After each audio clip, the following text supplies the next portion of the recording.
আসসালামু আলাইকুম রহমতুল্লাহি ওয়া বারাকাতুহু। প্রিয় দর্শক মণ্ডলী, আজ আমি আপনাদের নিকটে আলোকপাত করব একটি খুবই গুরুত্বপূর্ণ বিষয় নিয়ে।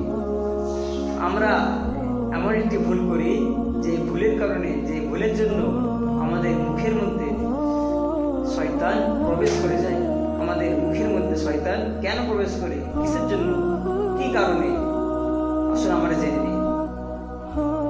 রাসূল সাল্লাল্লাহু আলাইহি ওয়াসাল্লাম মুসলিম শরীফের হাদিসে বলেছেন, ওয়ান আবি সাঈদ খুদরি রাদিয়াল্লাহু তাআলা আনহু, হযরত আবু সাঈদ খুদরি রাদিয়াল্লাহু তাআলা আনহু হইতে বর্ণিত, ক্বালা রাসূলুল্লাহ সাল্লাল্লাহু আলাইহি ওয়াসাল্লাম, রাসূল সাল্লাল্লাহু আলাইহি ওয়াসাল্লাম বলেছেন, ইযা তাসাওয়াবা আহাদুকুম, যখন তোমাদের মধ্যে কেউ হাই তুলবে, ফালিউসিক, সে যেন চাপা দেয়, বিয়াদিহি, তার হাত দ্বারা, আলা ফামিহি, তার মুখের মধ্যে, মুখের উপরে।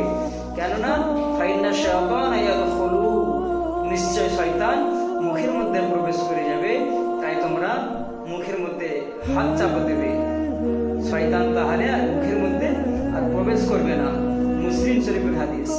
এখানে আরেকটি গুরুত্বপূর্ণ বিষয় আছে, একটি যুক্তি আছে, সেটা হচ্ছে এই যে রাসূল সাল্লাল্লাহু আলাইহি ওয়াসাল্লাম বলেছেন তোমরা মুখের মধ্যে হাত চাপা দেবে, শয়তান ঢুকতে পারবে না, প্রবেশ করতে পারবে না।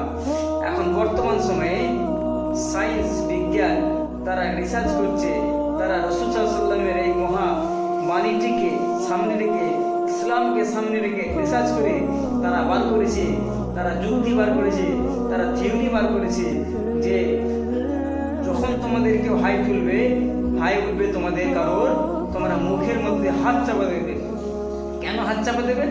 কারণ মুখের মধ্যে হাত চাপা না দিলে হাই তোলার সময় তাহলে মুখের মধ্যে নোংরা, বালি, ধুলা, কণা ঢুকে যাবে এবং মশা, মাছি, পোকামাকড় প্রবেশ করবে মুখের মধ্যে। এর দ্বারা কি হবে? পেটের মধ্যে রোগ, জীবাণু, ব্যাকটেরিয়া তৈরি হবে, পেটের ক্ষতি হবে।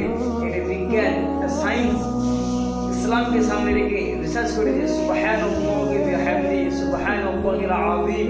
তাহলে আমাদের ইসলামকে যদি কেউ সামনে রিসার্চ না করে, সামনে রেখে রিসার্চ না করে, সে কোনোদিন আগে বাড়তে পারবে না। ইসলাম হচ্ছে শ্রেষ্ঠ, ইসলাম হচ্ছে অতীত, ইসলাম বর্তমান, ইসলাম ভবিষ্যৎ। ইসলামের মধ্যে সমস্ত দিক আছে। তাই ইসলামকে যে সামনে রেখে রিসার্চ করবে সেই সফলতা হবে, আর যে ইসলাম থেকে দূরে থাকবে, ইসলামকে সামনে রেখে রিসার্চ করবে না, সে সফল কাম হবে না, সফলতা পাবে না। ওমা তৌফিক ইল্লা বিল্লাহ। আল্লাহ আমাদের সকলকে তৌফিক দান করুন। আসসালামু আলাইকুম রহমতুল্লাহি ওয়া বারাকাতুহু।